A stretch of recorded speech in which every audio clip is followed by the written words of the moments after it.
All right, next game that we got. Actually, a game, Dalton, that we did not preview. We previewed 12 games. We didn't preview this one. And a couple of you actually said in the comments section, why are you not previewing this game? We just couldn't get around to it. You guys were absolutely right. Hand up, we should have previewed this game. Virginia beating number 8 Florida State 46-38 in double overtime on Friday night. It was an incredible Friday night game that we had. Let's go over the highest graded players, starting off with the Virginia Cavaliers. Their highest graded player was safety Devin Neal, 79 grade. Tight end Sage Ennis, 74.1. Jameer Carter, 72.2. Jason Privard, the corner, 71.5. Fisher K-Mac, the edge rusher, 69.8. And Chandler Morris, the 72 grade in the win. Florida State's highest graded players in the loss, Deuce Robinson, who had the drop late in that overtime against Ole Miss, had an 84 grade, though still a good game for him overall. Shaheem Brown, 80.1, the safety. Edge rusher Deontay McCray, 78.7. Randy Pittman Jr., the tight end, 74.5. Another tight end here, and Markston Douglas, 72.1. And Tommy Castellanos with an 86.5 grade in the loss for Florida State. Dalton, a wild game on Friday night. What told the story in this game? Real quick on the short side there, I just want to point out Randy Pittman with the trifecta. Passing touchdown, rushing touchdown, receiving touchdown. True. Just got to Good throw call. that in. You don't see that too often. But, no, I think for me, Florida State just did a lot of things that a favorite can't do when it comes to trying to avoid an upset. I'll go down the list here in a minute. But this Gus Malzahn offense that's designed to run the football heavy and get into the play action game and the trick plays and then throw the ball over your heads. They are designed to play with a lead. And one thing that struck me when I was looking through and looking at drive charts and things like that, Florida State did not run a single offensive play with a lead in this game. Not one. The Alabama game, they got the lead after the second drive. Never relented. Their next two games against lower opponents, they got the lead on their first. They went up 7-0 on their first drive. The rest of the game, they played with a lead. They did not run a single snap with a lead. This is a harder offense to run for Gus Malzahn if you are not out ahead and fully in the run game. You think about Florida State, the 2 early turnovers that put Virginia up 14-0. That puts you behind the 8 ball, makes you throw away a little bit of the game plan. You had a missed field goal to start the second half. Turnover on downs at Virginia's 22 late in the game. The Deuce Robinson bobble and eventual incompletion on the review on a perfect throw from Tommy Castellanos. You have to bring that in. And then late in the game, there was 2 failed plays from under center. They get under center for 4 plays in this game, and there's 2 of them that it felt like Florida, and they punched back. Tommy Castellanos did everything he possibly could have, outside of the structure of this offense and what it's supposed to be, to keep this team in the game and to force overtime in this game, right? He did everything. Tommy Castellanos played his heart out. At the end of the day, this Florida State offense, again, is designed to play from ahead.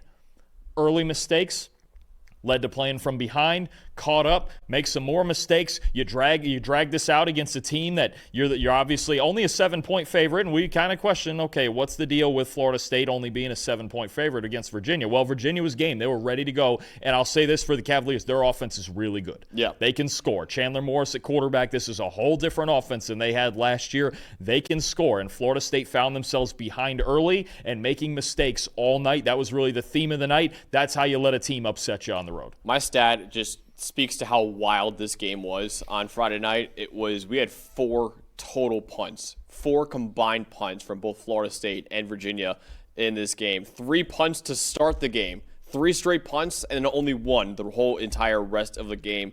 Both offenses turned the ball over 3 times, and outside of those 3 turnovers for each offense, they scored on almost every other drive. FSU scored on 5 of their 7 red zone trips. Virginia scored on all 5 of their red zone trips. 956 total yards of offense in this game, too. Both offenses had over 200 yards passing and 200 yards rushing, too. Both averaged over 5 yards per play, and both averaged at least 2.5 points per drive in this game, too. Just an incredibly exciting game all around. Like I said, 3 punts to start the game and only 1 punt the entire rest of the game, too. Just turnovers. You got all these scoring drives from all these teams, too. Just an incredibly exciting game, and credit to Virginia for just battling back. Every time it looked like Florida State, okay, they're going to come back and take the lead and take over this game now. Virginia battled back every single time and had an answer for Florida State every single time, and they got a massive victory because of it. No, I agree. And I think for Virginia, it's not really one individual performance. Chandler Morris is great. 3 rushing touchdowns is big time. He's obviously the gunslinger, and sometimes there's going to be there's a couple bad interceptions mixed in there too, hence the 72 grade. But I think the big thing for me as a team for Virginia, they won the moments. Yep. They won the big moments. They did. 7 of 13 on third down. 3 for 3 on fourth down. How about 5 red zone trips and 5 touchdowns? Yep. That'll do it. When you finish drives, when you're trying to pull an upset over a top 10 team like this, you got to make 7s and not 3s and 0s down there in the red zone. 5 for 5 in the red zone was huge for them. Virginia, just a spectacular team effort to pull this off. I really believe that. I don't think one individual player stood out above anybody else here. This was just a fantastic team win for Tony Elliott and the Cavaliers. Absolutely. I want to shout out Tony Elliott too, because this is a guy who entered the year at Virginia on the hot seat. He had an 11-23 record in his 3 years at Virginia. He never brought Virginia to a bowl game. Now they're 4-1, and at least in the PFF top 25, they'll be in the top 25. If they are ranked in the AP poll, it'll be the first time in 6 years that Virginia is ranked in the top 25. They now, in their history, Dalton, have 6 wins over top 10 teams in the AP poll. 3 of those 6 wins are over Florida State now. That's called kryptonite right there. 3 of those 6. Boy. It is tough for Florida State right now, but Scott Stadium was rocking on Friday night, and this is right now the defining victory of Tony Elliott's career, and it may have saved his job too. And they got a big game next week against Louisville, but as of right now, they're 4-1. It looks like for the first time in his career at Virginia, they're going to go to a bowl game. Well, and here's the thing, not just bowl game. Here's the thing, too. Their loss to NC State, I didn't know this till after the game. Their loss to NC State was considered an out-of-conference game because NC State had a previous contractual agreement that they canceled because the ACC wants their teams playing 10 Power 4 games. They couldn't find anyone else out of conference, so they played Virginia as an out-of-conference game. So Virginia is 2-0 in conference, and if you look at, if they do find a way to go to Louisville and win, you look at the rest of their ACC schedule, all of a sudden we're talking about Virginia this season a lot more than we thought they would. At this time of year with a 12-team playoff and the way things run, everybody can dream. And obviously the NC State loss isn't great for any at-large chances, but it doesn't count as a conference loss. So they're 2-0 in conference, and what a ball game we're going to get with them against Louisville next week. Absolutely. I can't wait for that as well. Got some people in the chat saying they should not be ranked the top 25 just yet. I would rank them. I would get them in the back end there. Sure. Yeah, I got them in the back end. I'd get them somewhere in the 20s. Yeah. I don't have any issue with that. Yeah, we'll get to that top 25 later on in the show, but Florida State's going to stay ranked with the same record. I mean, I put Virginia right above them. So there you go. See that? See? There we go. They don't all do it like you do, Max. I know. It's not always perfect like mine, unfortunately.